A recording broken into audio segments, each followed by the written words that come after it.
Dahil bored na bored ka at wala ka nang magawa, naging libangan mo na lang yung pagwawalis ng inyong driveway.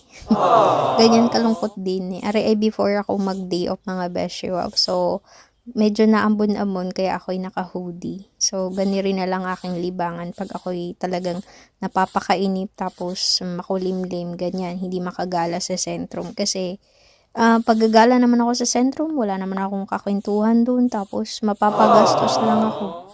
Isang shop lang yung pinupuntahan ko dun kasi yun lang yung afford ko at maayos-ayos na. I mean, mura-mura kasi pero mahal pa rin. Isang item is 20 euro mga best shop ko.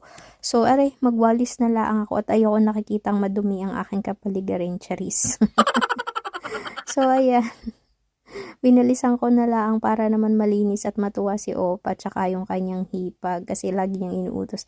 Well, technically, di naman kailangan iutos kasi ginagawa ko naman mga beshiwap. Kung may walis tingting lang ay mas mabilis kaso wala. Kaya, ayan, pagtyagaan natin ang walis ni Opa. Mabigat siya pero ayos lang at least malilinisan ko yung driveway. Kahit maraming dumadaan, wala akong pakialam.